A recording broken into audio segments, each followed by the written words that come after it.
Faut que je vous parle des gens qui réfléchissent trop, dont je fais partie. Puis souvent, on nous dit « Oh, mais te prends pas la tête, tu réfléchis trop ».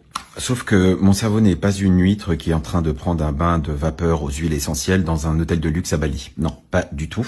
Mon cerveau, il me parle tout le temps, il m'interrompt, il me juge sans cesse. Il a un master en philosophie existentielle, c'est-à-dire qu'il y a deux parties, rationnelle, angoissée. La rationnelle, c'est « Est-ce que j'ai bien fermé la porte ?» Angoissée, oui, je l'ai bien fermée. Mais est-ce que la porte ne serait pas le symbole de ton incapacité à tourner la page? Mon cerveau n'est pas un organe, c'est un pervers narcissique. C'est du harcèlement mental. Dans ma tête, c'était un peu comme un ordinateur avec 243 onglets d'ouvert, sauf qu'aucun est utile et que ma batterie est à 2%. Parce que même mes pensées, je pense qu'elles font des burn-out. Des fois, elles sont fatiguées. Des fois, mes pensées me disent « Bon, écoute, là, on lâche prise. » Et moi, je dis « Ah non. Ah bah non, il est 3 heures du matin. C'est le moment de réfléchir à ce SMS que tu as envoyé en 2014. Est-ce que peut-être ça l'a vexé ?» Certains vivent leur vie. Moi, je l'analyse. En replay, au ralenti, avec les commentaires du réalisateur. Lâcher prise. Quand on est accroché au bord d'une falaise, est-ce qu'on lâche? Non, on ne lâche pas. Puis moi, je peux pas dire à mon cerveau « Alexa, éteins ».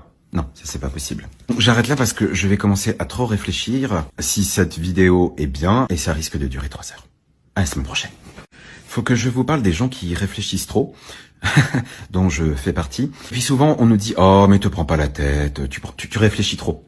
Sauf que mon cerveau n'est pas une huître qui est en train de prendre un bain de vapeur aux huiles essentielles dans un hôtel de luxe à Bali. Non, pas du tout.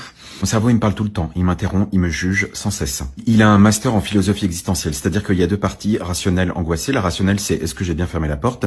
Angoissée, oui, je l'ai bien fermée. Mais est-ce que la porte ne serait pas le symbole de ton incapacité à tourner la page? Mon cerveau n'est pas un organe, c'est un pervers narcissique. C'est du harcèlement mental. Dans ma tête, c'était un peu comme un ordinateur avec 243 onglets d'ouvert, sauf qu'aucun est utile et que ma batterie est à 2%.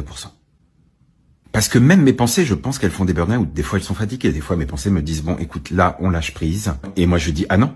Ah bah non, il est 3 heures du matin. C'est le moment de réfléchir à ce SMS que tu as envoyé en 2014. Est-ce que peut-être ça l'a vexé ?» Certains vivent leur vie. Moi, je l'analyse. En replay, au ralenti, avec les commentaires du réalisateur. Lâcher prise.